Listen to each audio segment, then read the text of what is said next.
ప్రభు నందు చేరువచ్చిన పరిశుద్ధులందరికీ ప్రేమ వందనాలు. దినం ప్రభు ప్రేమించి మన జీవితాల్లో మరొక నూతన దినం దయచేశాడు.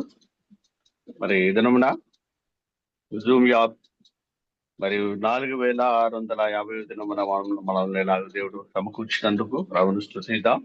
అక్టోబర్ 2వ తేదీ 2025 సమయంన మరి ఈ కూడికను ప్రభువే తాను నిర్వాహంగా జరిగిస్తున్నాడు. అందరి బట్టి ప్రభువును గణపతిద్దాం. మరి కూడికను ప్రారంభంతో మరి ప్రార్థన చేసుకుందాం. ముత్యాల మోజేస్ గారు బ్రదర్ మన మధ్య ఉన్నాడు, ప్రార్థించాలని కోరుతున్నాం. ప్రార్థన చేసుకుందాం. పరిశుద్ధుడైనటువంటి మా ప్రియ పరలోకపు తండ్రి, నీ పరిశుద్ధ ఘనమైన నామానికి స్తోత్రము చెల్లిస్తూ ఉంటున్నాం. ఘనమైనటువంటి మహాదేవ, ఇదిగో నాన్న నీకు స్తోత్రములు చెల్లిస్తున్నాం. అనుదినము ఈ రీతిగా నీ పాద సన్నిధిలో చేరి నేర్చుకోవడానికి, నీ పాద సన్నిధిలో కూర్చొని ప్రభు వినడానికి, నీ ఘనమైన నామాన్ని మహింపరచడానికి మాకు దొరికిన ఈ భాగ్యాన్ని బట్టి స్తోత్రం. రాత్రంతా మంచి నిద్ర ఇచ్చి సజీవ లెక్కలో ఉంచి ప్రభా, ఉదయాన్ని ప్రభా మమ్మల్ని నువ్వు మేల్కొల్పినందుకు స్తోత్రం. పాటల ద్వారా మహిమ పొందండి, వాక్యం ద్వారా మహిమ పొందండి దేవ. సమస్త విషయాల్లో మీరే మహిమ పొందమని, మాకు అవసరమైతే నేర్పించి మీరు మహిమ పొందమని, ప్రారంభిస్తుండగా మాతో మీరుండమని యేసు క్రీస్తు ఘనమైన నామంలో స్తుతించి వేడుకుంటున్నాము తండ్రి, ఆమేన్. ఆమేన్. అదే సమయంలో మన మధ్య వందనాలు పాట పాడి వినిపిస్తారు. చరణం 2 పల్లవి 2 చరణాలు మాత్రమే. దేవునికి స్తోత్రములు. మార్నింగ్ కాన్ఫరెన్స్ కి చేరువచ్చిన దేవుని దాసులకు, పెద్దలకు, సోదరులందరికీ ప్రభు అయిన యేసుక్రీస్తు నామమున ప్రేమ వందనాలు. ఈ కాన్ఫరెన్స్ పరిచర్యలో దేవుని స్తుతించడానికి దేవాతి దేవుడు తన దాసులను ప్రేరేపించి దీనుడనైనా నాకు ఇచ్చిన ఈ అవకాశాన్ని బట్టి కూడా ప్రభుని స్తుతిస్తూ ఉన్నాం. క్రైస్తవ సునాది కీర్తనల పాటల పుస్తకంలో నుండి 371వ కీర్తన పాడదాం. నీ పాద రవలిగా ఉండిన చాలు, నీ పాద సేవలో బ్రతికిన మేలు అని పాట పాడి ప్రభుని స్తుతిద్దాం. నీ పాద రవలిగా ఉండిన చాలు, నీ పాద సేవలో బ్రతికిన మేలు. నీ పాద రవలిగా ఉండిన చాలు, నీ పాద సేవలో బ్రతికిన మేలు. దేవా నా దేవా, ప్రభువా యేసు ప్రభువా, దేవా నా దేవా, ప్రభువా యేసు ప్రభువా. నీ చరణములే పూజించెదను, నీ నామమునే భజించెదను. నీ చరణములే పూజించెదను, నీ నామమునే భజించెదను. నీ దివ్య సేవకి జీవించెదను, నీ దివ్య సేవకై జీవించెదను. జీవితమంతా అర్పించెదను, జీవితమంతా అర్పించెదను. దేవా నా దేవా, ప్రభువా యేసు ప్రభువా. నీ పాద రవలిగా ఉండిన చాలు, నీ పాద సేవలో బ్రతికిన మేలు. నా పోషణకు కర్తవు నీవే, నా ఆత్మకు కాపరి నీవే. నా పోషణకు కర్తవు నీవే, నా ఆత్మకు కాపరి నీవే. నా రోగమునకు వైద్యుడ నీవే, నా రోగమునకు వైద్యుడ నీవే. నా ప్రాణమునకు విభుడవు నీవే, నా ప్రాణమునకు విభుడవు నీవే. దేవా నా దేవా,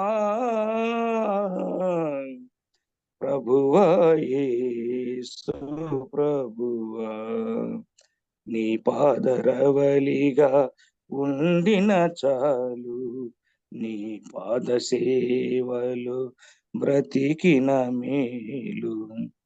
అమర జ్యోతివి నీవే దేవా, అద్వితీయుడవు నీవే ప్రభువా. అమర జ్యోతివి నీవే దేవా, అద్వితీయుడవు నీవే ప్రభువా. అంధకారపు లోయలలోనా, అంధకారపు లోయలలోనా ఆదరించే దేవుడ నీవే, ఆదరించే దేవుడ నీవే. దేవా మా దేవా, ప్రభువా యేసు ప్రభువా, నీ పాదరవలిగా ఉండిన చాలు, నీ పాద సేవలు బ్రతికిన మేలు. నీ పాద సేవలు బ్రతికిన మేలు. అన్నా వందనాలనా. వందనాలనా. మంచిది, చక్కటి పాట ప్రభు పాడి ప్రభువుని స్తుతించిన ప్రియులు గుడిపాటి తిమోతన్నకు వందనాలు. సమయంలో మన మధ్య దేవుని ఆశలు టీవీ సాగర్ బ్రదరు మరి గుంటూరు నుంచి ఉన్నారు. వాక్యము అందించక ముందు తమ దాసుని దేవుడు బలపరచలాగున ఎలీషా బాబన్న మన మధ్య ఉన్నారు. దేవుని దాసులు ప్రార్థించాలని కూర్చున్నాం.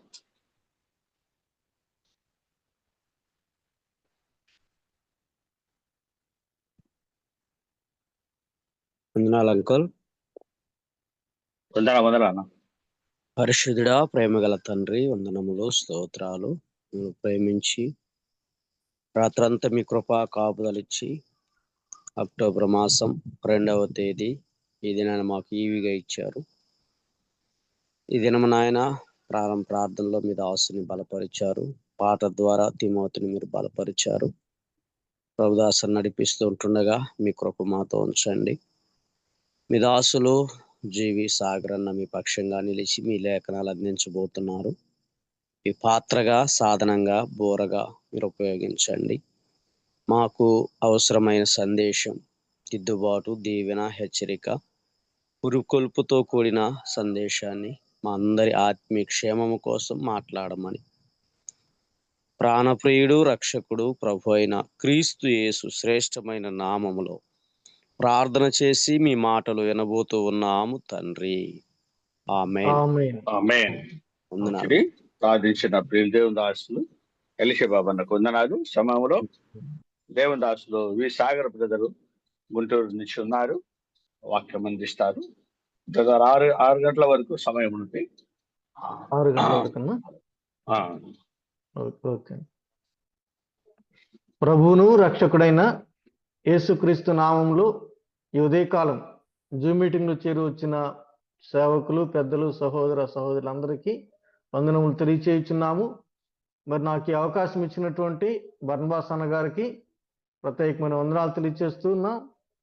మరి ఈ మీటింగ్ నడిపిస్తున్న పెద్దలు ప్రభుదాస్ అన్న గారికి కూడా వందనాలు తెలియజేస్తున్నామన్నా.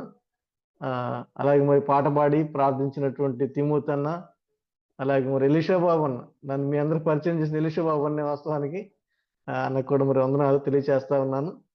దేవుని వాక్యం చదువుకుందాం. ప్రభు ఈ ఉదయకాలం మనకు అనుగ్రహించినటువంటి దేవుని వాక్యం చదువుకుందాం. మనమందరము ఎరిగినటువంటి వారమే, దేవుని మాటలు మనమందరము ఎరిగిన వారమే.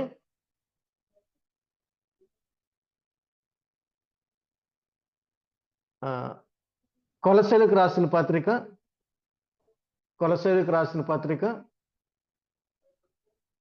3వ అధ్యాయము మొదటి 4 వచనములు. కొలస్సీలకు రాసిన పత్రిక 3వ అధ్యాయము మొదటి 4 వచనములు.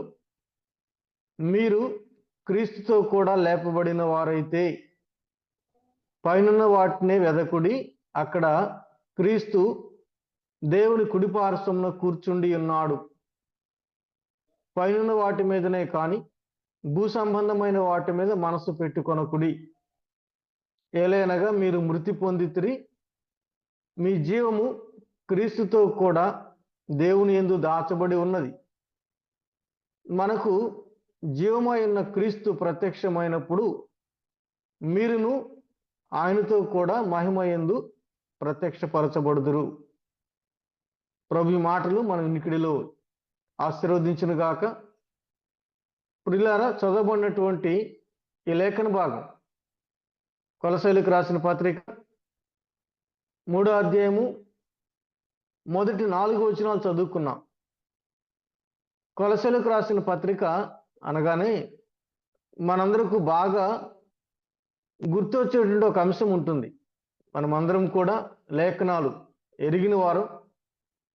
ఈ పత్రికకు కలిపి పత్రిక అంతటికి కూడా ఒక పేరు పెట్టబడటం జరుగుతుంది. అదేమిటంటే సంపూర్ణత అనేటువంటి పేరు మనకి కనబడుతూ ఉంటుంది. ఎందుకు మనం సంపూర్ణత అంటే, క్రీస్తు ప్రభు వారు ఆయన సంపూర్ణుడిగా మనకి పత్రికలో కనబడతారు. ఆయన సంపూర్ణుడే. ఆయనలో ఉన్నటువంటి సంపూర్ణత మనకి పత్రికలో మరలా ప్రభువుని గురించి తెలియచేస్తారు. ఈ పత్రికలో ప్రభు యొక్క సంపూర్ణ దైవత్వం గురించిన సంగతులు మనకు కనబడతాయి. కాబట్టి సంపూర్ణమైనటువంటి ప్రభువుని ఎరిగిన మనము సంపూర్ణులుగా ఉండాలి అనేది కూడా దేవుని యొక్క ఉద్దేశమైనది. కాబట్టి పత్రికలో సంపూర్ణత, సంపూర్ణులు అనే మాట మనం సారిసారికి గమనించగలం. దానిలోకి వెళ్ళే ముందుగా ఈ పత్రికను మనము సులభంగా అర్థం చేసుకోవటానికి, అంటే పత్రిక యొక్క ఉద్దేశం మనం చెప్పుకున్నాం, పత్రికలో ఉన్న క్రీస్తు ప్రభువుని గురించి మనం చెప్పుకున్నాం. సంపూర్ణత పత్రిక యొక్క ఉద్దేశం అయితే, ఈ పత్రికలో క్రీస్తు ప్రభు మనకి సంపూర్ణుడిగా కనబడుతూ ఉంటారు. దాని గురించి మనం ముందుకెళ్ళటానికి ముందుగా ఈ పత్రికను మనము అర్థం చేసుకోవటానికి, ఈ పత్రికలో 4 అధ్యాయాలు ఉండగా 4 అధ్యాయములు కూడా ఒక 7 భాగములుగా మనము చూడగలము. మొదటి భాగము మొదటి అధ్యాయము మొదటి వచనము నుండి 8వ వచనం వరకు, మొదటి అధ్యాయము మొదటి వచనము నుండి 8వ వచనం వరకు ఉపోద్ఘాతము, అపోస్తుల యొక్క వందన వచనములు, introduction and the apostolic greetings, అపోస్తలుని పౌలు యొక్క శుభవచనములు, ఉపోద్ఘాతం అని ఇక్కడ మొదటి భాగంలో చూడగలం. రెండవ భాగము మొదటి అధ్యాయము 9వ వచనము నుండి 14వ వచనం వరకు, మొదటి అధ్యాయం 9 నుండి 14 వరకు ఈ భాగమునకు అపోస్తుల యొక్క ప్రార్థన, ది అపోస్తలిక్ ప్రేయర్ అంటారు. పౌలు భక్తుని యొక్క ప్రార్థన మనం ఇక్కడ గమనించగలం. మూడో భాగము మొదటి పత్రిక 15వ వచనము నుండి మొదటి అధ్యాయము 15వ వచనము నుండి మనము 29 వరకు మనము చూడగలం. దీన్ని 7 సుపీరియారిటీ ఆఫ్ క్రైస్ట్, యేసుక్రీస్తు ప్రభు యొక్క 7 ఉన్నతమైనటువంటి లక్షణాలు మనం ఇక్కడ గమనించగలం. అంటే మొదటి అధ్యాయాన్ని మనం 3 భాగములు చేసినట్లయితే, మొదటి భాగము అపోస్తుల యొక్క వందనములు, శుభవచనములు, అపోస్తుల యొక్క ప్రార్థన అంతవరకు చెప్పిన తర్వాత, మూడో భాగములో క్రీస్తు ప్రభువులో ఉన్నటువంటి సర్వోన్నతమైనటువంటి లక్షణాల గురించి మాట్లాడతారు. ఆ తదుపరి 4వ భాగం మనం గమనించినట్లయితే 2వ అధ్యాయము మొదటి వచనము నుండి 2వ అధ్యాయము మొదటి వచనము నుండి 2వ అధ్యాయం మొదటి వచనము నుండి 23వ వచనం వరకు ఇది 4వ భాగము. ఇందులో క్రీస్తు ప్రభు యొక్క దైవత్వం, the God head incarnate in Christ, అంటే క్రీస్తు ప్రభువులో ఉన్నటువంటి దైవత్వం గురించినటువంటి సంగతులు మనము 4వ భాగం మనము చూడగలం. ఆ తదుపరి 5వ భాగముగా మనము 3వ అధ్యాయము మొదటి 4 వచనాలు, 3వ అధ్యాయంలోని మొదటి 4 వచనములు 5వ భాగము, the believers union with Christ now and here after, విశ్వాస యొక్క ఐక్యత, క్రీస్తు ప్రభువుతో కూడా విశ్వాస యొక్క ఐక్యత ఇప్పుడును యుగయుగములకు కూడా అనే మాట మనం గమనించగలం. 6వ భాగముగా 3వ అధ్యాయము 5వ వచనము నుండి 4వ అధ్యాయము 6వ వచనం వరకు, 4వ అధ్యాయము 6వ వచనం వరకు, the Christian living the fruit of union with Christ అన్నారు. విశ్వాస యొక్క జీవితం, క్రీస్తు ప్రభువుతో కూడా ఏకమై ఉన్నటువంటి విశ్వాస యొక్క జీవితాన్ని మనము 6వ భాగంగా మనము చూడగలం. ఈ భాగము 3వ అధ్యాయం 5 నుంచి 4వ అధ్యాయం 6వ వచనం వరకు మనం చూడగలము. చివరగా 7వ భాగం వచ్చేటప్పటికి 4వ అధ్యాయం 7వ వచనము నుండి ఇంకా చివరి వరకు, 4వ అధ్యాయం 7వ వచనం నుండి 18వ వచనం వరకు క్రిస్టియన్ ఫెలోషిప్ అన్నారు. అంటే విశ్వాసుల యొక్క సహవాసం. 7 భాగం మనకి ఇక్కడ కనబడుతున్నట్లయితే, మనము 5వ భాగాన్ని మనము ఈ ఉదయకాలం చదవటానికి ప్రభు సహాయం చేశారు. క్రీస్తుతో కూడా లేపబడిన వారైతే అని ఒక క్లాజ్ పెడుతున్నారు. మీరు ఇలాగైతే అనే మాట మనం చూస్తున్నాం.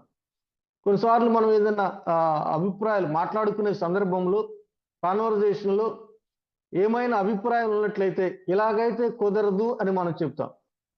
ఇలాగైతే బాగుంటుంది, ఇలాగైతే బాగోదు, ఇలాగైతే కుదరదు, ఇలాగైతే అభివృద్ధి చెందిద్దని మనము కొన్ని క్లాజులు పెడతా ఉంటాం. ఈ 3వ అధ్యాయం మొదటి వచనములో మనకు కూడా ఒక క్లాజ్ అనేది ఇవ్వబడతా ఉంది. మీరు ఇలాగైతే అంటే మీరు క్రీస్తుతో కూడా లేపబడిన వారైతే అని చెప్తున్నారు. ఇలాంటి క్లాజులు కొన్ని ఉంటాయి. మెట్టుకు మనం మరొక వచనం గమనిద్దాం. పేతురు రాసినటువంటి మొదటి పత్రిక 2వ అధ్యాయం, పేతురు రాసిన మొదటి పత్రిక 2వ అధ్యాయము మొదటి వచనం, ప్రభువు దయాళుడని మీరు రుచి చూచి ఉన్న ఎడల సమస్తమైన దుష్టత్వమును, సమస్తమైన కపటమును, వేషధారణను, అసూయను, సమస్త దూషణ మాటలను మాని క్రొత్తగా జన్మించిన శిశువులను పోలిన వారై నిర్మలమైన వాక్యమును పాల వలన రక్షణ విషయములో ఎదుగు నిమిత్తము ఆ పాలను అపేక్షించుడి అని చెప్తున్నారు. సో ఇక్కడ క్లాజ్ ఏమిటంటే, మీరు ప్రభు దయాళుని రుచి చూచినట్లయితే, మీరు ప్రభు దయాళుని రుచి చూసినట్లయితే ఇలాగున ఉండండి అని చెప్తున్నారు. కాబట్టి మనము ఇంకా చెప్పాలంటే కనుక ప్రభు ఇచ్చినటువంటి ఆజ్ఞల గురించి మాట్లాడుతూ అక్కడ ఎఫెసీ పత్రికలు అంటే 10 ఆజ్ఞల గురించినటువంటి ప్రస్తావన తీసుకొని వస్తూ ఎఫెసీలకు రాసిన పత్రికలో కూడా పౌలు భక్తుడు మరలా ఒక మాట జ్ఞాపకం చేస్తారు. చూడండి, ఒక మాట 6వ అధ్యాయము 1వ వచనం, ఎఫెసీ పత్రిక 6వ అధ్యాయము 2-3 చదువుకుందాం. మీకు మేలు కలుగునట్లు నీ తండ్రిని తల్లిని సన్మానింపుము, అప్పుడు నీవు భూమి మీద దీర్ఘాయుష్మంతుడు వగుదువు. ఇది వాగ్దానముతో కూడిన ఆజ్ఞలలో మొదటిది అన్నారు. దీన్ని కండిషనల్ ప్రామిస్ అంటారు. If you do this you will be like this, అంటే ఇది నువ్వు చేసినట్లయితే ఇలాగుంటావు అని అక్కడ కండిషనల్ ప్రామిస్ మనం గమనించగలం. అందుకే అన్నారు వాగ్దానముతో కూడినటువంటి ఆజ్ఞ అన్నారు. ఇలాగున కొన్ని క్లాజులు ఇలా చేస్తే అని చెప్తున్నారు. కనుక క్రీస్తుతో కూడా లేపబడినట్లయితే ఏం చేయాలో అని చెప్తున్నారు. అలాగే ప్రభు దయాళుని రుచి చూసినట్లయితే మీరు ఏం చేయాలో అని చెప్తున్నారు. అలాగే ఇక్కడ తల్లిదండ్రులను సన్మానిస్తే మీరు దీర్ఘాయుష్మంతులు అవుతారని చెప్తున్నారు. అలాగే 1-2 మాటలు అంటే ఈ క్లాజులతో కూడినటువంటివి కొన్ని మనం జ్ఞాపకం చేసుకుని మరలా 3వ అధ్యాయం దగ్గరకు వద్దాం. అలాగే మనం యోబు గ్రంథం 11వ అధ్యాయం చూసినట్లయితే, యోబు గ్రంథం 11వ అధ్యాయము 13 నుంచి, అంటే ఇప్పుడు అన్నీ మనం చదవలేము కానీ నేను అలా మీకు జ్ఞాపకం చేస్తున్నాను. యోబు గ్రంథం 11వ అధ్యాయము 13వ వచనం, నీవు నీ మనసు తిన్నగా నిలిపిన ఎడల, నీ చేతులు ఆయన వైపు చాపిన ఎడల, పాపము నీ చేతిలో ఉండుట చూచి నీవు దాన్ని విడిచిన ఎడల, నీ గుడారములో నుండి దుర్మార్గత నీవు కొట్టివేసిన ఎడల. చూసారా, ఇవన్నీ ఇఫ్ యూ డూ దిస్, ఇలా ఎడల అంటే నువ్వు ఇది చేసినట్లయితే, నీ మనసు తిన్నగా నిలిపినట్లయితే, నీ చేతులు ఆయన వైపు చాపినట్లయితే, నీ చేతిలో ఉన్న పాపాన్ని విడిచినట్లయితే, నీ గుడారములో ఉన్న దుష్టత్వాన్ని దుర్మార్గాన్ని కొట్టివేసినట్లయితే, అప్పుడు నుంచి వచ్చేటువంటి బ్లెస్సింగ్స్ చెప్తున్నారు. నిశ్చయముగా నీవు నిర్దోషమై సంతోషిస్తా ఉంటున్నారు, నిర్భయుడివై నీవు స్థిరపడి ఉంటావని చెప్తున్నారు, నిశ్చయముగా నీ దుర్దశని మరిచెదవని ఇలా చెప్తున్నారు. పైన 12, 13, 14 వచనాల్లో మీరు దీనిని చేసినట్లయితే ఇలాగుంటుందని చెప్తున్నారు. అలాగే ఇదే యోబు గ్రంథము 22వ అధ్యాయము, యోబు గ్రంథము 22వ అధ్యాయము 21వ వచనం నుంచి 21 నుంచి, ఆయనతో సహవాసము చేసిన ఎడల అని ప్రారంభించారు, నీకు మేలు కలుగునన్నారు. ఇంకా తదుపరి 23లో సర్వశక్తిని వైపు నీవు తిరిగిన ఎడల అన్నారు. ఇలా మనం గమనిస్తే మీరు ఇది చేసినట్లయితే అనేటువంటి ప్రస్తావన మనము గమనించగలం. సామెతల గ్రంథము 3వ అధ్యాయం కూడా గమనించినట్లయితే అక్కడ కూడా కొన్ని విషయాలు చెప్తారు. అలా వరకు మనం జ్ఞాపకం చేసుకోవటానికి సామెతల గ్రంథము 3వ అధ్యాయం మనం గమనించినట్లయితే 3వ అధ్యాయము 3వ వచనం అంటే 4 నుంచి ఏమంటారంటే, అప్పుడు దేవుని దృష్టి యందు, సామెతలు 3వ అధ్యాయం 4వ వచనం, అప్పుడు దేవుని దృష్టి యందును మానవుల దృష్టి యందును అని చెప్తారు. ఇంకా అక్కడ నుంచి ప్రారంభించి 6వ వచనములో నీ ప్రవర్తన అంతటి యందు ఆయన అధికారులకు ఒప్పుకొనుము, అప్పుడు నీ త్రోవలు సరళం చేయబడును అంటారు. 7వ వచనకు నీ జ్ఞానమును అనుకోవద్దు, భయభక్తులు కలిగి చెడుతనం విడిచిపెట్టు, అప్పుడు నీ దేహానికి ఆరోగ్యం అని చెప్తారు. ఇలాగున ప్రధాని కూడా ఇఫ్ యూ డూ దిస్, ఇది నీవు చేసినట్లయితే అనే మాట మనం అక్కడ గమనించగలం. అలాగున కొలసీలకు రాసిన పత్రిక 3వ అధ్యాయం మొదటి వచనం మనము ధ్యానం కొరకు చదువుకున్నటువంటి ఆ లేఖన భాగం. మీరు క్రీస్తుతో కూడా లేపబడిన వారైతే అని ఇక్కడ చెప్తున్నారు. సో మనము యేసుక్రీస్తు ప్రభునందు విశ్వాసం ఉంచి పాపక్షమాపణ పొందిన వారమై ప్రభు యొక్క రక్తంతో కడగబడి ఆయన కుమారులము కుమార్తెలమైనటువంటి మనకు ఇచ్చేటువంటి మాట ఏమిటంటే, మీరు క్రీస్తుతో కూడా లేపబడిన వారైతే అని ఇంక మనం చేయాల్సినవి చెప్తున్నారు. ముందుగానే మనం ఈ పత్రికలో భాగాలు చెప్పుకున్నప్పుడు ఈ 3వ అధ్యాయము 4 వచనాలు 3వ అధ్యాయం 4 వచనాలు ఏమిటంటే, ఇది విశ్వాసి యేసుక్రీస్తు ప్రభుతో కూడా ఐక్యముగా ఉండటం, the believers union with Christ అన్నారు. అయితే విశ్వాసతో అంటే క్రీస్తు ప్రభుతో కూడా విశ్వాస యొక్క ఐక్యత అనేది అది ఇప్పటికి మాత్రమే కాదు, నౌ అండ్ ఫర్ ఎవర్. అంటే విశ్వాసి రక్షించబడిన నాటి నుండి పాపి రక్షించబడి దేవుని బిడ్డగా మారిన దగ్గర నుంచి యుగ యుగాలు కూడా క్రీస్తు ప్రభుతో ఉండే సహవాసం గురించి మాట్లాడుతున్నారు. అంటే క్రీస్తు ప్రభుతో ఉండే ఐక్యత గురించి మాట్లాడుతున్నారు. ఈ భాగంలో మనకి సహవాసం అనేటువంటి మాట ప్రత్యక్షంగా కనిపించకపోయినప్పటికీ కూడా ఆయనతో మనం ఉంటామని చెప్తున్నారు. ఎఫెసీయులకు రాసిన పత్రికలో కూడా మీరు క్రీస్తుతో కూడా అనేటువంటి మాటలు అక్కడ కూడా మనము గమనించగలం. ఎందుకంటే పాపముల చేత అపరాధముల చేత చచ్చినటువంటి మనల్ని ఆయన బ్రతికించారు అనేటువంటి మాట చెప్తూ ఎఫెసీయులకు రాసిన పత్రిక 2వ అధ్యాయము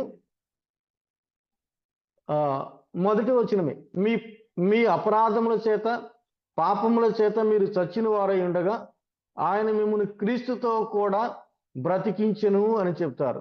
ఆ తర్వాత మనము 5వ వచనం గమనించినట్లయితే ఆయనను దేవుడు కరుణా సంపన్నుడైండి మనము మన అపరాధముల చేత చచ్చిన వారము ఉండినప్పుడు సైతము మన ఎడల చూపిన తన మహాప్రేమ చేతను మనల్ని క్రీస్తుతో కూడా బ్రతికించెను.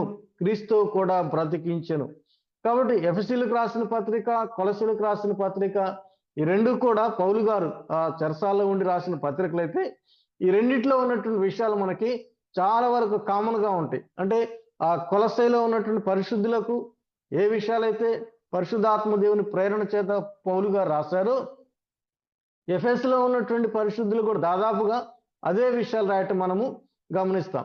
కాబట్టి ఈ పత్రికల్లో అంటే క్రీస్తు ప్రభు యొక్క ఆధిక్యతను గురించి మాట్లాడుతున్నారు, క్రీస్తు ప్రభు యొక్క ఔన్నత్యం గురించి మాట్లాడుతూ మనం చదువుకున్న కొలసీ పత్రిక 3 మొదట్లో మీరు క్రీస్తుతో కూడా లేపబడిన వారైతే అన్నారు.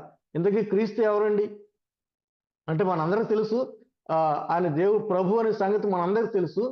ఈ క్లాజ్ పెడతానికి గల కారణం ఏంటంటే మీరు క్రీస్తు యేసుతో కూడా లేపబడిన వారు అని చెప్పడానికి అసలు క్రీస్తు యేసు ఎవరు అనేది మనకు అర్థం కావాలని ఈ పత్రికలోనే మొదటి 2వ అధ్యాయాల్లో మొదటి 2 అధ్యాయాల్లో యేసుక్రీస్తు ప్రభు యొక్క గొప్పతనం గురించి ఆయన మాట్లాడుతున్నారు. అలా మాట్లాడుతూ యేసు ప్రభు యొక్క గొప్పతనం ఇలా ఉంది కాబట్టి ఆ గొప్పవాడైనటువంటి యేసు ప్రభుతో కూడా మీరు లేపబడ్డారు కాబట్టి సో మీరు ఇవి చేయండి అని తర్వాత 3వ అధ్యాయం చెప్తున్నారు. నేను మరలా చెప్తున్నాను, మొదటి 2 అధ్యాయాల్లో యేసు ప్రభు యొక్క ఆ గొప్పతనం గురించి మాట్లాడుతూ మీరు గొప్పవాడైనటువంటి యేసుక్రీస్తు ప్రభుతో కూడా ఐక్యంగా ఉన్నవారు అయినట్లయితే, ఆ గొప్పవాడైన యేసు ప్రభుతో కూడా మీరు ఐక్యంగా ఉన్నవారైతే మీరు వీటిని చేయండి అని ఇంకా 3వ అధ్యాయం 5వ వచనం నుండి చివరి వరకు కూడా మనం ఆ మాటలు గమనించగలం. ఇందుకే క్రీస్తు ప్రభు ఎవరు అంటే ఈ పత్రిక రాయటంలో గల మరొక ఉద్దేశం ఏంటంటే ఈ కొలసైలో ఉన్నటువంటి పరిశుద్ధులకు క్రీస్తు ప్రభు యొక్క దైవత్వం గురించినటువంటి అవగాహన సంపూర్ణంగా లేదు. ఆ సంగతులు మరి ఎపఫ్రా ద్వారా తెలుసుకున్నటువంటి పౌలు గారు మరి క్రీస్తు ప్రభు యొక్క దైవత్వం గురించి మాట్లాడటానికి ఈ పత్రిక రాయటం ప్రారంభించారు. ఇవి మనం అందరం కూడా ఎరిగిన వాళ్ళమే. అందుకే 2వ అధ్యాయం చూడండి, 2వ అధ్యాయము 9వ వచనములో 2వ అధ్యాయం 9వ వచనము కొలసీ పత్రిక 2వ అధ్యాయం 9వ వచనము ఏలైనగా దైవత్వం యొక్క సర్వ పరిపూర్ణత శరీరముగా క్రీస్తునందు నివసించుచున్నది, మరియు ఆయన యందు మీరును సంపూర్ణులై ఉన్నారు అని చెప్తున్నారు. దైవత్వం యొక్క సర్వ పరిపూర్ణత అని చెప్తున్నారు. సో క్రీస్తు ప్రభు యొక్క అంటే ఆయన యొక్క దైవత్వం గురించినటువంటి రుజువులు ఇక్కడ చూపిస్తా ఉన్నారు. మొదటి అధ్యాయం కూడా మనం గమనించినప్పుడు మొదటి అధ్యాయంలో కూడా క్రీస్తు ప్రభు గురించిన ప్రస్తావన తీసుకొచ్చి మొదటి అధ్యాయము 15వ వచనం, మొదటి అధ్యాయం 15వ వచనంలో ఆయన అదృశ్య దేవుని స్వరూపి, సర్వసృష్టికి ఆది సంభూతుడై ఉన్నాడు.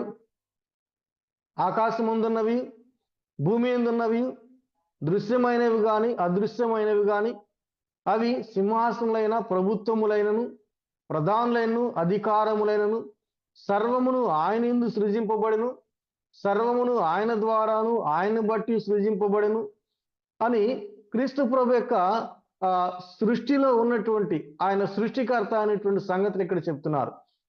క్రియేటర్ అని చెప్తున్నారు, ఆయన సృష్టికర్త అని చెప్తున్నారు. అలాగే ఆయనలో దైవత్వం యొక్క దైవత్వం యొక్క సర్వ పరిపూర్ణత నివసించున్నదని కూడా ఈ పత్రికలో చెప్తున్నారు. క్రీస్తు ప్రభు యొక్క దైవత్వం గురించి ఈ రోజులు అనేక మంది, అంటే మన బ్రదర్న్ అసెంబ్లీస్ వారికి ఆయన ప్రభు యొక్క దైవత్వం గురించి స్పష్టంగా ఎరిగిన వాళ్ళమే. కానీ బయట ఉన్నటువంటి వారికి, ఇంకా చెప్పాలంటే అన్యజనులైనటువంటి వాళ్ళకి ప్రభు యొక్క దైవత్వం మీద అనేకమైన రకరకాలుగా ప్రశ్నిస్తూ ఉంటారు. దానికి నేను ఆ ప్రభు యొక్క దైవత్వం గురించి మనము మాట్లాడుకోవటానికి ముందు ఆయన ఒక 3 సంగతులు మీకు జ్ఞాపకం చేస్తాను. అంటే ఆయన దైవత్వం గురించి మనం ఎలాగున రుజువు చేయబడింది దేవుని వాక్యం అనే దానికి ఒక 3 విషయాలు మనం విందాం. ఒకటి ఏంటంటే ఆయన క్రీస్తు ప్రభువే తనంతట తానే ఆయన దేవుడని చెప్పుకున్నటువంటి సందర్భాలు లేఖనాలు మనకు ఉన్నాయి. రెండవది ఆయన దైవత్వం గురించి ఇతరులు చెప్పారంటే థియలాజికల్ గా మనం దీన్ని విభజించుకున్నప్పుడు Christ said that he is God, other said that he is God. Third one ఏంటంటే his works are proved that he is God. ఆయనే దైవత్వం గురించి చెప్పారు. ఇతరులు అంటే పరిశుద్ధాత్మ దేవుని ప్రేరణ చేత రాయబడినటువంటి పత్రికల్లో ప్రభు యొక్క దైవత్వం గురించి ప్రస్తావించబడింది. మూడవదిగా ప్రభువు చేసినటువంటి కార్యములే ఆయన దైవత్వమును మనకు రుజువుపరచడం మనకు తెలుసు. నేను అవన్నీ మనం ఎరిగిన వాళ్ళం కాబట్టి అలా 1-2 సందర్భాలు అలా మీకు జ్ఞాపకం చేస్తాను. ఎందుకంటే సమయం కూడా దాటిపోతా ఉంది కాబట్టి కనుక ఈ ఉదయకాలం క్రీస్తుతో కూడా లేపబడటానికి, క్రీస్తుతో కూడా మనం ఐక్యముగా ఉండటానికి ఆ క్రీస్తు ప్రభు ఎవరు అంటే ఆయన దేవుడు అనేటువంటి సంగతి మనకి అర్థమవుతుంది. ఒకసారి ఆయన చెప్పినటువంటి సందర్భాలు 1-2 మనం జ్ఞాపకం చేసుకుందాం. క్రీస్తు ప్రభు యొక్క దైవత్వం గురించి మనం ప్రస్తావించేటప్పుడు 3 విధాలుగా లేఖనాలు ఆయన యొక్క దైవత్వాన్ని మనకు రుజువుపరుస్తున్నవి. 3 విధాలుగా ఆయన దైవత్వాన్ని రుజువుపరుస్తున్నవి. మొదటిది ఆయన చెప్పినటువంటి మాటలే మనం గమనిద్దాం. యోహాను సువార్త 10వ అధ్యాయము 33వ వచనం, లేదా 30వ వచనం ముందు చదువుదాం. 30వ వచనం ముందు చదువుదాం. నేనును తండ్రిను ఏకమై ఉన్నామని వారితో చెప్పాను. యూదులు ఆయనను కొట్టవలని మరలా రాళ్ళు చేత పట్టుకొనగా యేసు, తండ్రి వద్ద నుండి అనేకమైన మంచి క్రియలు మీకు చూపితిని, వాటిలో ఏ క్రియ నిమిత్తములను రాళ్లతో కొట్టుదురని వారిని అడిగాను. అందుకు యూదులు, నీవు మనుషుడు అయి ఉండి దేవుడు అని చెప్పుకొనుచున్నావు గనుక దేవదోషణ చేసినందుకు నిన్ను రాళ్లతో కొట్టుదుము అని చెప్తున్నారు. సో యేసు ప్రభువు చాలా మంది ప్రశ్నిస్తారు, అంటే ఎరగని వాళ్ళు, తెలియని వాళ్ళు ప్రశ్నిస్తారు, ఆయన దేవుడిని ఎక్కడి నుంచి చెప్పుకున్నాడా అని ప్రశ్న. యేసు ప్రభు దేవుడని చెప్పినటువంటి సందర్భాలు ఉన్నాయా అని చాలా మంది ప్రశ్నిస్తూ ఉంటారు. ఈ యోహాను సువార్త 10వ అధ్యాయంలో మనం చదువుకున్న లేఖనాల్లో ప్రభువు చెప్పినటువంటి మాటలు ఆయన ఎదురుగా ఉన్నటువంటి వాళ్ళకి అర్థమైనవి. వారే చెప్తున్నారు, నీవు మనుషుడు అయి ఉండి దేవుడు అని చెప్పుకొనుచున్నావు అన్నారు. కొలసీలకు రాసిన పత్రిక 2వ అధ్యాయం మనం చదువుకున్నాం కదా, ఆయనలో దైవత్వం యొక్క సర్వ పరిపూర్ణత నివసించుచున్నది అని చెప్తున్నారు. కాబట్టి ఆయన మానవుడిగా ఈ లోకం వచ్చినప్పుడు కూడా ఆయన దేవుడు అనే సంగతి ఆయన చెప్పగా విన్నటువంటి వాళ్ళకి అర్థమైంది. సరే, ఆయన ఎదురుగా ఉండి వినినటువంటి వాళ్ళు, యేసు ప్రభుని రాళ్ళు పెట్టి కొట్టాలనుకున్న వాళ్ళు, వారు మామూలు ఏం కాదు. ఆయన విమర్శించేవాళ్ళు, వాళ్ళు జ్ఞానులతో, లేదంటే పరిసయ్యులు, శాస్త్రులు ఉన్నారు, వాళ్ళకి అన్ని విషయాలు తెలుసు. ఏదో ఏమి తెలియని వాళ్ళైతే, ఒకసారి వినపడిన వాళ్ళైతే, లేదంటే అవగాహన లేని పిచ్చి వాళ్ళైతే వాళ్ళు ఎందుకో రాళ్ళు వేసి కొడుతున్నారు అనుకోవచ్చు. కానీ వాళ్ళు రాళ్ళు పెట్టి కొట్టి చంపడానికి వాళ్ళు చెబుతున్న కారణం ఏంటంటే, నీవు మనుషుడు అయి ఉండి దేవుడు అని చెప్పుకొనుచున్నావు అన్నారు. ఏమర్థమవుతుంది? వాళ్ళ ఎదురుగా ఉన్న వాళ్ళకి అర్థమైంది ఆయన దేవుడిని చెప్పుకున్నటువంటి సందర్భాలు. అలాగే లూకాసు వార్త 4వ అధ్యాయంలో కూడా, లూకాసు వార్త 4వ అధ్యాయంలో అపవాది యేసు ప్రభువును శోధించడానికి వచ్చిన సందర్భం. 4వ అధ్యాయము 8వ వచనం, 4వ అధ్యాయము 8వ వచనం మనం చూస్తే, నీ దేవుడైన ప్రభువునకు మ్రొక్కి ఆయన మాత్రము సేవింపవలెను అనేటువంటి మాటలు మనం చూస్తున్నాం. 12వ వచనం కూడా అందుకు యేసు నీ దేవుడైన ప్రభువును శోధింపవలదు అని చెప్పబడి ఉన్నదని చెప్పారు. అంటే అపవాది ఎవరిని శోధిస్తా ఉన్నాడంటే క్రీస్తు ప్రభువును డైరెక్ట్లీ శోధిస్తున్నారు కదా. అలాగైతే అపవాదితోటి ప్రభువు సెలవిచ్చినట్టు మాట్లాడి, నీవు నీ దేవుడైనటువంటి ప్రభువుకే మొక్కాలి అని చెప్తూ, నీవు నీ దేవుడైనటువంటి ప్రభువును శోధింపొద్దు అని చెప్తున్నారు. కాబట్టి ప్రభు అక్కడ కూడా అపవాదితో చెప్పేటప్పుడు ఆయన ప్రభు అనేటువంటి సంగతి, ఆయన గాడ్ హెడ్, ఆయన దైవత్వం గురించిన సంగతి అక్కడ మనకి కనబడుతూ ఉంది. ఇంకా రెండవదిగా ఆయన దైవత్వం గురించి చెప్పబడినటువంటి మాటలు మనం అందరం ఎరిగిన వాళ్ళమే. కొన్ని అలా మీకు జ్ఞాపకం చేస్తానంతే. రోమాపత్రిక 9వ అధ్యాయం 5వ వచనం కూడా, అక్కడ కూడా యేసు ప్రభు గురించి చెప్తూ, ఆయన శరీరాన్ని బట్టి క్రీస్తు పితరులో పుట్టారు, ఈయన సర్వాధికారైన దేవుడు, నిరంతరము స్తోత్రారుడు అని చెప్తున్నారు. అలాగే తీతు పత్రికలు కూడా ఆయన మహాదేవుడు, మన రక్షకుడైన యేసు క్రీస్తుని మనం గమనిస్తాం. అపోస్తుల కార్యం 20వ అధ్యాయం కూడా దేవుడు తన స్వరక్తం ఇచ్చి సంపాదించిన సంఘం అని మనం చూస్తాం. యోహాను రాసిన మొదటి పత్రికల చివరి అధ్యాయం కూడా ఆయనే నిజమైన దేవుడు, నిత్య జీవమై ఉన్నారని అక్కడ కూడా మనము గమనించగలం. అలాగైతే పిల్లారా మరి యేసు ప్రభు యొక్క దైవత్వం గురించి పరిశుద్ధాత్మ దేవుని చేత ప్రేరేపించబడినటువంటి వారై అపోస్తులు పలికినటువంటి ఆయన మాటలు. మూడవదిగా యేసుక్రీస్తు ప్రభు వారి యొక్క దైవత్వం గురించిన ప్రస్తావన, ఆయన చేసినటువంటి కార్యములే, ఆయన చేసినటువంటి పనులే ఆయన దేవుడు అనేటువంటి సంగతి రుజువుపరిచినాయి. అవి కొన్ని అలా మనం గమనిద్దాం. అందులో మత్తయి సువార్త 9వ అధ్యాయము, మత్తయి సువార్త 9వ అధ్యాయము, మత్తయి సువార్త 9వ అధ్యాయము 2 నుంచి 6 వచనాలు మనము చదవటానికి అంత సమయం లేదు కాబట్టి అక్కడ ఉన్నటువంటి ఆ ప్రస్తావన మీకు జ్ఞాపకం చేస్తా ఉన్నాను. పక్షవాతం గలవాడిని మరి తీసుకొచ్చి ప్రభువు దగ్గరికి తీసుకొచ్చారు. ఇంటిలోకి రావటానికి ఖాళీ లేకపోతే ఇంటి పైన కప్పు తీసి ప్రభు దగ్గర దించినప్పుడు యేసు ప్రభు చెప్పిన మాట ఏంటంటే 9:2 కుమారుడ ధైర్యముగా ఉండుము, నీ పాపములు క్షమింపబడి ఉన్నవని చెప్పారు. ఆ మాట చెప్పగానే వాళ్ళందరూ అన్నారు, అక్కడ ఉన్నటువంటి ఆ శాస్త్రులు అన్నారు, పాపములు క్షమించడానికి ఇతడెవడు? దేవుడే కదా పాపాలు క్షమించేది అని ప్రస్తావిస్తారు.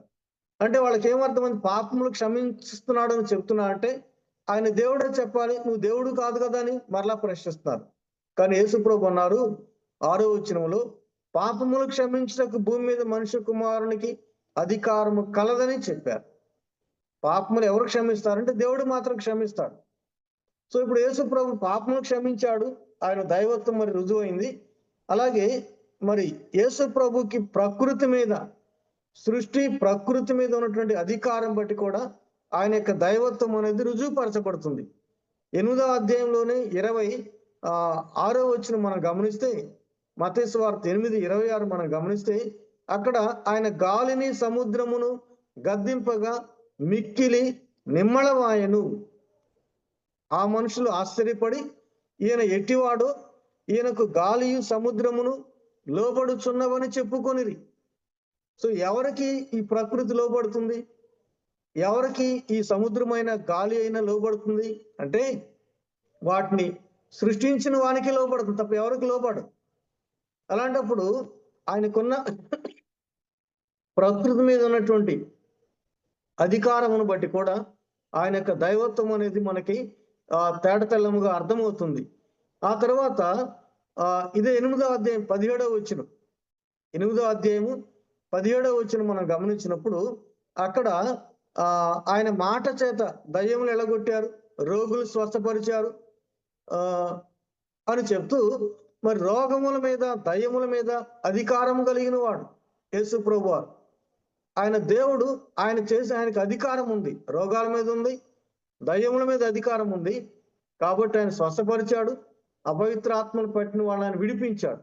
అది కూడా ఆయన చేసినటువంటి కార్యం మనకి అర్థమవుతుంది.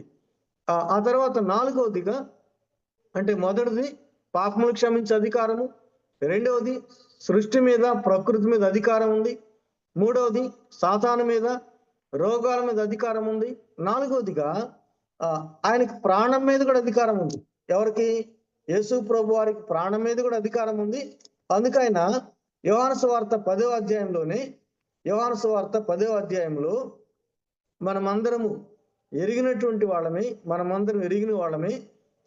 18వ వచనం, యోహాను సువార్త 10వ అధ్యాయం 18వ వచనం మనం గమనించినట్లయితే, ఎవడను నా ప్రాణము తీసుకొనడు, నా అంతటి నేనే దాన్ని పెట్టుచున్నాను, దాన్ని పెట్టకు నాకు అధికారము కలదు, దాన్ని తిరిగి తీసుకున్నకు నాకు అధికారము కలదు అని చెప్తా ఉన్నారు.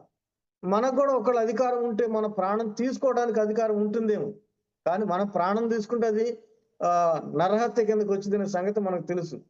అందుకే చాలా దేశాల్లో ఒకవేళ వాళ్ళంతటా సూసైడ్ చేసుకోవాలంటే కూడా కొన్ని దేశాల్లో పర్మిషన్ అడుగుతారు. మేము సూసైడ్ చేసుకోవాలనుకున్నాము, మాకు అనుమతి ఇవ్వండి, మా ఆరోగ్య పరిస్థితిని బట్టి, లేదా మా ఆర్థిక ఇబ్బందులను బట్టి, మా మానసిక పరిస్థితిని బట్టి మేము చచ్చిపోవడానికి మాకు అనుమతి ఇవ్వండి అని అడుగుతారు. అంటే అర్థం ఏంటంటే ఎవరికి ప్రాణం తీసుకున్న అధికారం లేదు.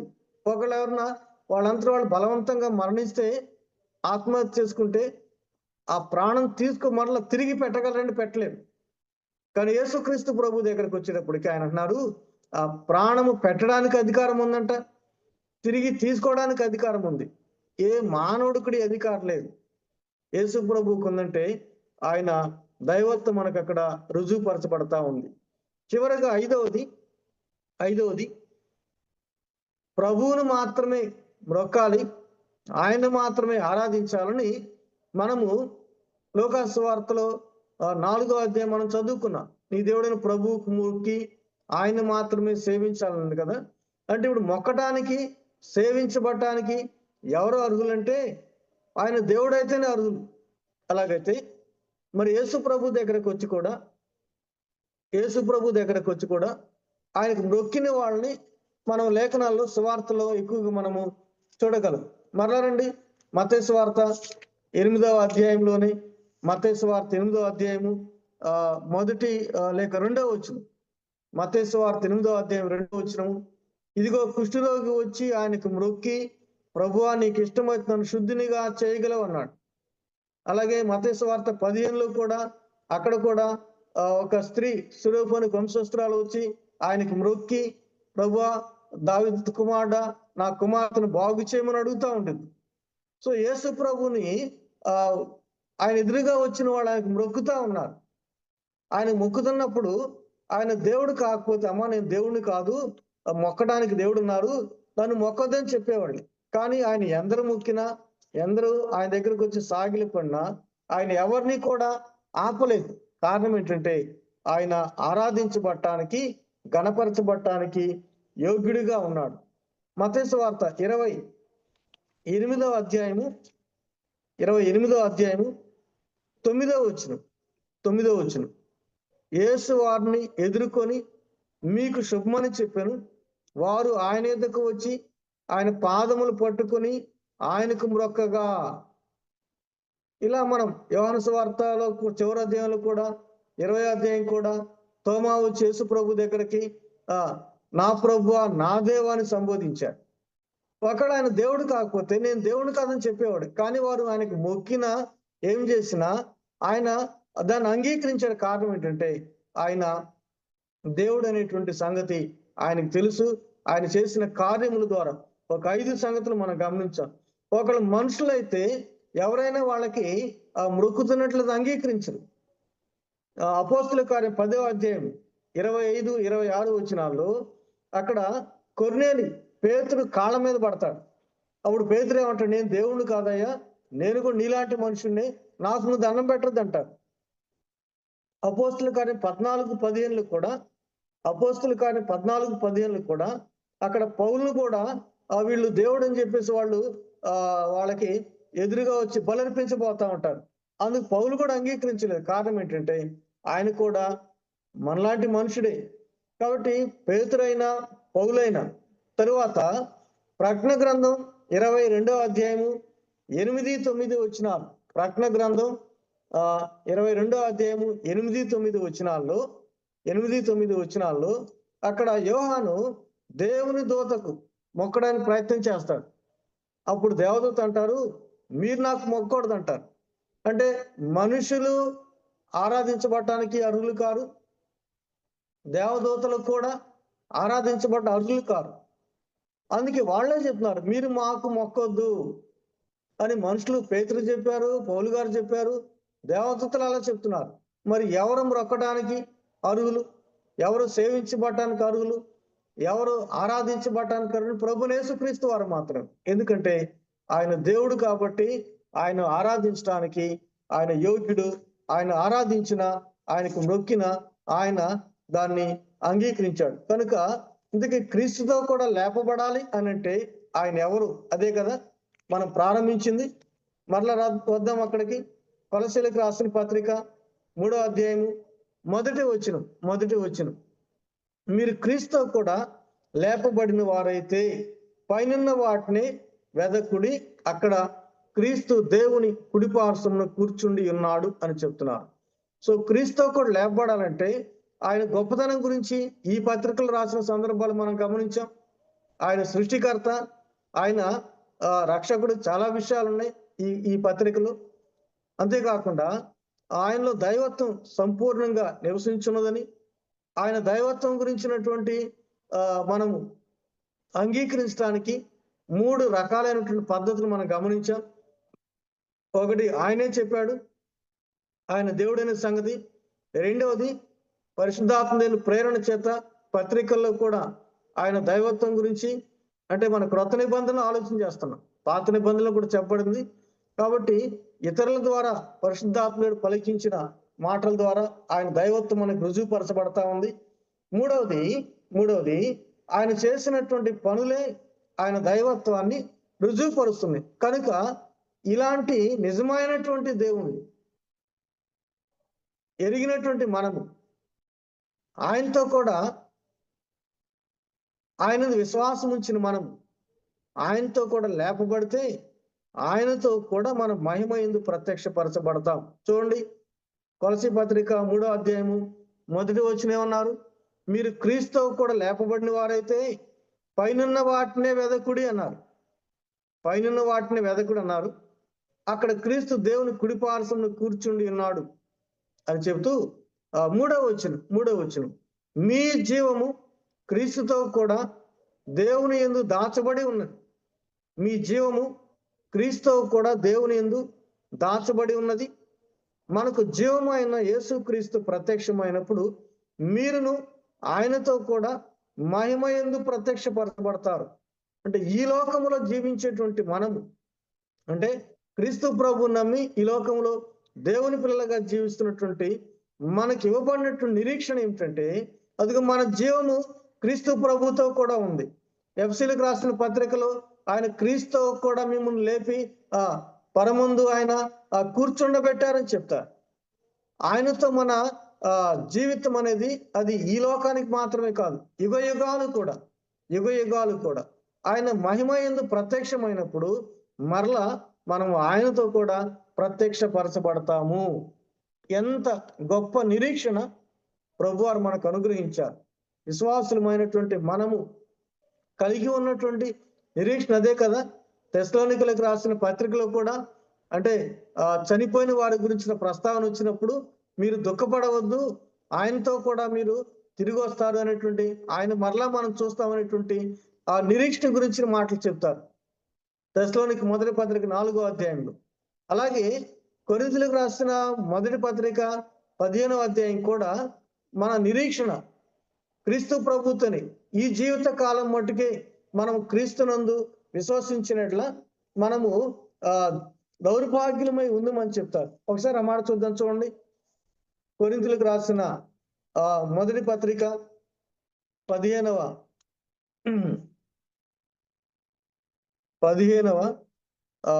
అధ్యాయము 18వ వచనం. కొరింథీ మొదటి పత్రిక 15వ అధ్యాయము 18, 19 వచనాలు. అంతేకాదు క్రీస్తునందు నిద్రించిన వారు నశించరని చెప్తూ 19వ వచనం, మనకు అవసరమైన వచనం 19. ఈ జీవిత కాలం మట్టుకే మనము క్రీస్తునందు నిరీక్షించు వారమైన ఎడల మనుషులందరికంటే దౌర్భాగ్యులమై ఉందమని చెప్తున్నారు. అంటే ఈ లోకం వరకు మాత్రమే కాదంటే మనం జీవించినంత కాలం మటుకే కాదు, కానీ మనం క్రీస్తు ప్రభువునందు విశ్వాసం ఉంచిన మనము ఆయనతో కూడా యుగ యుగాలు ఉంటాం. ఇంకా ఎలా ఉంటామంటే కనుక ఆయన ఉన్నట్టుగానే మనం ఉంటామంట. యోహాను రాసిన మొదటి పత్రిక 3వ అధ్యాయంలో ఆ మాట మనం గమనించగలం. యోహాను రాసిన మొదటి పత్రిక 3వ అధ్యాయము 2వ వచనం, 3:2. ప్రియులారా, ఇప్పుడు మనము దేవుని పిల్లలమై ఉన్నాము, మనకి ఏమవుదుమో అది ఇంకా ప్రత్యక్షపరచబడలేదు, కానీ ఆయన ప్రత్యక్షమైనప్పుడు ఆయన ఉన్నట్లుగానే ఆయన చూతము గనుక ఆయన పోలి ఉందమని ఎరుగుదు. ఆయనతో కూడా మనము పరలోకమందు మహిమలో ఆయన ఉన్నట్లుగానే మనం ఉంటామని చెప్తున్నారు. అలాగే రోమీలకు రాసినటువంటి పత్రికలు కూడా మనము క్రీస్తుతో కూడా శ్రమ పడిన వారమైతే ఆయనతో కూడా మహిమ యందు వారసులం అనే సంగతి మనకు అక్కడ చెప్పడం మనము గమనిస్తాం. చూడండి, రోమా పత్రిక 8వ అధ్యాయము 17వ వచనం, 8-17. మనము పిల్లలమైతే వారసులము, అనగా దేవుని వారసులము, క్రీస్తుతో కూడా మహిమ పొందుటకు ఆయనతో శ్రమ పడిన ఎడల క్రీస్తుతోడి వారసులము. క్రీస్తు ప్రభువునందు విశ్వాసం ఉంచిన మనకి, ఆయన పిల్లలమైనటువంటి మనకి ఇవ్వబడినటువంటి నిరీక్షణ ఏమిటంటే ఆయనతో మహిమ పొందుతాం. ఆయనతో కూడా మహిమలో ఉంటాం. ఎంతకాలం ఉంటామంటే ఆయన ఎంతకాలమై జీవిస్తారు. ఆయన యుగ యుగాలు జీవించే దేవుడు, ఆది అంతము లేని దేవుడు ఆయన. కాబట్టి ఆయన నమ్మి ఆయన పిల్లలమైనటువంటి మనము ఆయనతో కూడా లేపబడిన వారమైతే ఆయనతో కూడా మహిమైంది ప్రత్యక్షపరచబడతాం. ఆయనతో కూడా ఆయన ఉన్నట్లుగానే మనం పోలి ఉంటామని చెప్తున్నారు. అలాగే ఆయనతో మనం యుగ యుగాలు జీవిస్తామని చెప్తున్నారు. ఇలా నిరీక్షణ మనకిచ్చారు. క్రీస్తుతో కూడా లేపబడినటువంటి వాళ్ళకి ఇలాంటి గొప్ప నిరీక్షణ మనకు అనుగ్రహించారు అని చెప్తూ, ఇక అక్కడి నుంచి 5వ వచనం నుంచి చివరి వరకు ఈ నిరీక్షణ కలిగిన మనం గొప్పవాడైనటువంటి సర్వపరిపూర్ణుడైనటువంటి క్రీస్తు ప్రభునందు విశ్వాసం ఉంచి మనము ఆయన పిల్లలమైన మనము ఆయనతో కూడా లేపబడిన వారమైతే ఈ గొప్ప నిరీక్షణ మనకు అనుగ్రహించబడింది. కాబట్టి ఎలాగును జీవించాలో అనేటువంటి సంగతులు అక్కడ చెప్పబడ్డాయి. కనుక మనం అందరం లేఖనాలు ఎదిగిన వారమే. ఈ ఉదయ కాలంలో 2 ప్రాముఖ్యమైన సంగతులు మనము లేఖనాల ద్వారా ప్రభు మనకు జ్ఞాపకం చేశారు. మొదటిది ప్రభు యొక్క దైవత్వం గురించిన సంగతులు. రెండవది ఆ ప్రభువుతో కూడా ఐక్యమైనటువంటి మనకి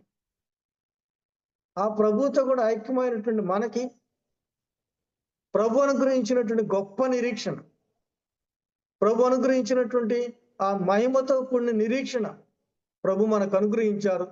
ఇంత గొప్ప దేవుని నమ్ముకున్న మనము, ఇంత గొప్ప నిరీక్షణ కలిగినటువంటి మనము ఈ లోకములో దేవుని పిల్లలుగా, ఈ లోకములో ఆయన పిల్లలుగా మనము ఎలాగున ప్రవర్తించాలో లేఖనాలు రాయబడే కనుక అలాగున ప్రవర్తిద్దాం. ప్రభు యొక్క ఆ రాకడ సూచనలు చాలా సమీపముగా ఉన్న కారణం చేత ఆయనతో కూడా మహిమయందు ప్రత్యక్షపరచబడతా అనేటువంటి నిరీక్షణ కలిగి మనం కూడా పరిశుద్ధమైనటువంటి ప్రవర్తన కలిగిన వాళ్ళమై పేతురు రాసిన పత్రికలో కూడా అక్కడ కూడా చెప్తారు, మీరు వీటి కొరకు ఎదురు చూస్తున్నారు అనేటువంటి మాట మనం అక్కడ గమనించగలం.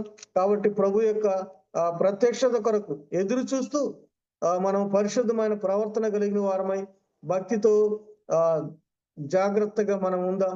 అలాగూ చేయటానికి ప్రభు మనందరికి కావలసిన తన కృపను అనుగ్రహించును గాక. ప్రార్థన చేసుకుందాం. ప్రేమగల మా ప్రభువా, మీ స్తోత్రాలు చెల్లిస్తున్నాం. ఈ ఉదయకాలం మీ లేఖనాల్లో ఉన్న కొన్ని తలంపులు మీ పిల్లలతో కూడా మరొకసారి మేము కలిసి ధ్యానించడం మీరు సహాయం చేశారు. మీ యొక్క దైవత్వముక మీకు స్తోత్రాలు. మిమ్మల్ని ఎరిగి ఉండే గొప్ప భాగ్యం మాకు ఇచ్చారు. మిమ్మల్ని నమ్ముకునే భాగ్యం ఇచ్చారు. పరలోక రాజ్యమునకు వారసులుగా చేశారు. మహిమతో వారసులుగా చేసినందుకు మీకు స్తోత్రాలు చెల్లిస్తున్నాం.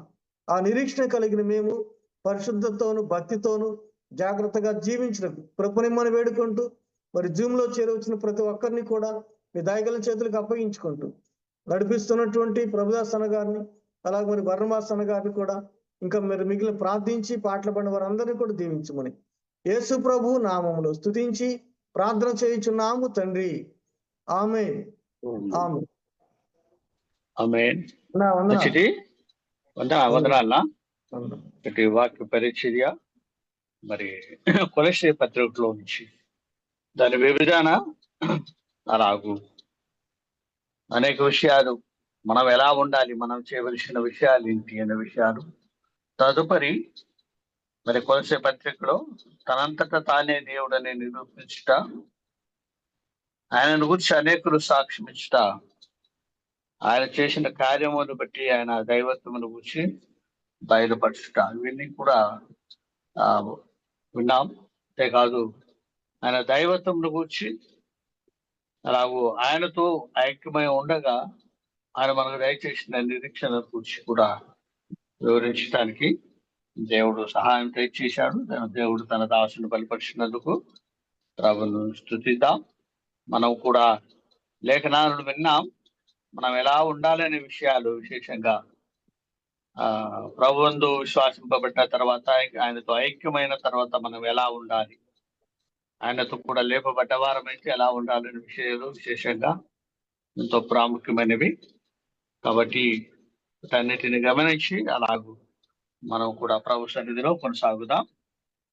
చివరిగా మన మధ్య ఉన్న దేవుడు మరి వీళ్ళు పెద్దలు శివారెడ్డి ఆ ప్రార్థన చేస్తారు.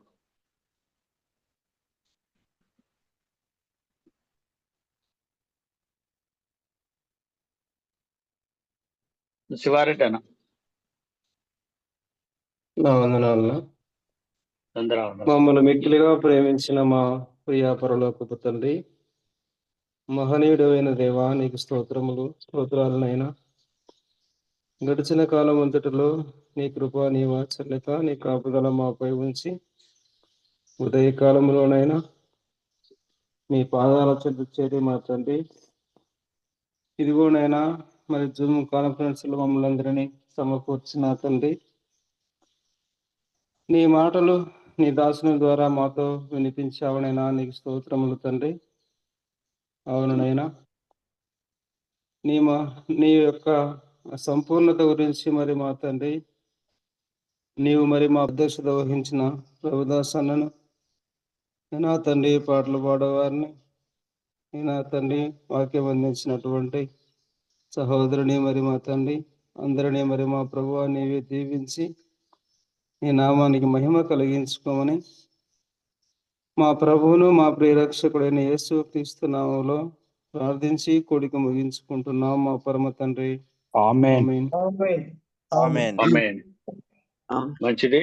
ప్రార్థించిన ప్రియులు శివారెడ్డి అన్నకు ప్రేమ వందనాలు. ఇలాగూ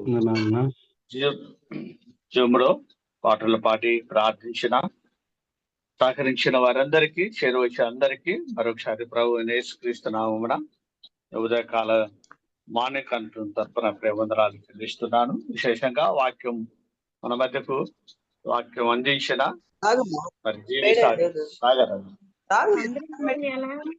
వేడికి తాగు కొంచెం. జీవి సాగర్ అన్నకు ప్రేమందనాలు తెలియజేస్తూ అన్న ఈ వందనాలు సమయాన్ని అన్న. నాకు అప్పచెప్పిన వందనాలనా ఈ సమయాన్ని నాకు అప్పచెప్పిన ప్రియులు బనవాస అన్నకు తిరిగి ఈ సమయాన్ని ఇస్తున్నాను.